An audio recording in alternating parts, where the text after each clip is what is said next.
السلام عليكم ورحمة الله تعالى وبركاته. حياكم الله طلابنا الأعزاء، وأهلا وسهلا بكم في درس جديد من دروس اللغة العربية للمستوى الأول ضمن مشروع التعليم الشامل في مركز إبراهيم هنانو. انظروا معي جيدا إلى هذه الصورة، ماذا تشاهدون فيها؟ وفكروا في عنوان درس اليوم. كان البدو الذين يعيشون في الصحراء يعتمدون على الترحال بحثا عن الطعام والماء، وكانوا يعتمدون في أسفارهم على الجمل كما نشاهد في الصورة. والجمل هو حيوان من حيوانات الصحراء، وهو أسرع وسيلة تنقل في الصحراء لأنه قادر على نقل الأحمال الثقيلة لمسافات طويلة. وأيضا يمكن للجمل البقاء على قيد الحياة لمدة تصل إلى عدة أيام دون طعام أو ماء، لذلك يطلق عليه لقب سفينة الصحراء. لماذا يطلق هذا اللقب على الجمل؟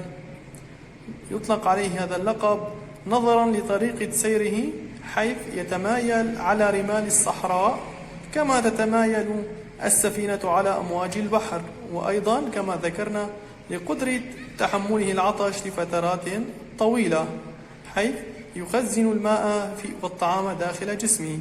تعالوا نتعرف أكثر على الجمل من خلال هذا المقطع.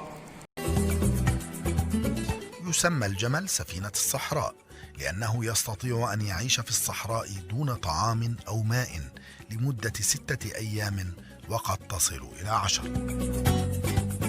وقد خلق الله له أنفا وأذنين وعينين بشكل تتأثر قليلا جدا بغبار الصحراء، وهو حيوان مفيد جدا للمسافرين فيها. هنالك اعتقاد واسع بأن الجمل لا يحتاج إلى الطعام بشكل منتظم، لكن هذا ليس صحيحا، فالجمل مثل سائر الحيوانات الأخرى يحتاج إلى الطعام والماء بانتظام، لكنه يستطيع أن يخزنهما لأيام كثيرة. ويوجد للجمل سنام كبير على ظهره، وهذا السنام ليس إلا مخزنا للدهنيات، ويصل وزن السنام إلى 45 كيلوغراما. فالجمل يستخدم الدهن المخزون كمصدر للطاقة خلال رحلته الطويلة في الصحراء. وأيضا يوجد في بطن الجمل كيسان على شكل القارورة لتخزين الماء، وحين لا يوجد ماء فإنه يلجأ إلى هذا الماء المخزون. لذلك فإن الجمل يستطيع أن يستغني عن الطعام والماء لفترة طويلة، لأنه يعتمد على الدهن المخزون في السنام وعلى الماء المخزون في الكيسين.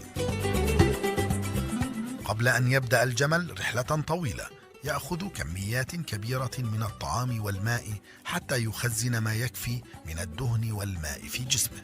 وعندما يقطع الجمل رحلة طويلة يصبح السنام رخوا، لأنه يكون قد استنزف الدهن المخزون فيه، كما أنه يستنزف الماء المخزون في الكيسين.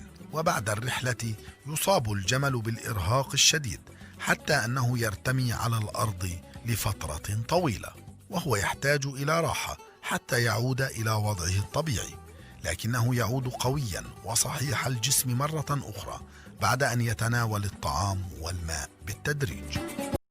إذن عنوان درس اليوم سفينة الصحراء. نبدأ الآن أعزائي الطلاب قراءة النص. أمجد: يعيش البدوي في خيمة واسعة.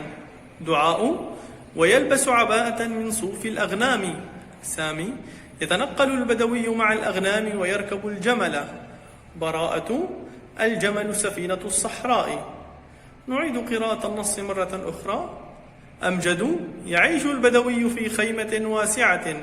دعاء: ويلبس عباءة من صوف الأغنام. سامي: يتنقل البدوي مع الأغنام ويركب الجمل. براءة: الجمل سفينة الصحراء. ننتقل الآن إلى تدريبات القراءة. أقرأ بصوت واضح ومعبر. أمجد: يعيش البدوي في خيمة واسعة.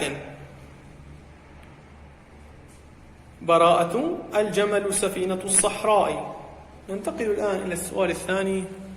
أصل بين كل كلمتين متماثلتين. لدينا هذه الكلمات: البدوي، الجمل، وخيمة، يقابلها نفس الكلمات في العمود الثاني نريد أن نصل بين كل كلمتين متشابهتين.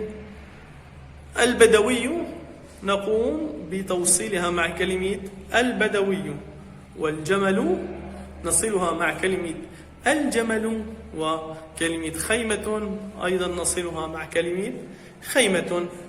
ننتقل الآن إلى السؤال الثالث: أميز المفرد من الجمع وفق النموذج الآتي. لدينا كلمات مفردة وكلمات جمع. بالنسبة للمفرد هو ما دل على عدد مفرد أي عدد واحد، أما بالنسبة للجمع فهو يدل على عدد 3 فما فوق. إذن المفرد يدل على عدد مفرد أي عدد واحد. مثال: مقعد واحد، كرسي واحد. أما الجمع فهو يدل على عدد 3 فما فوق.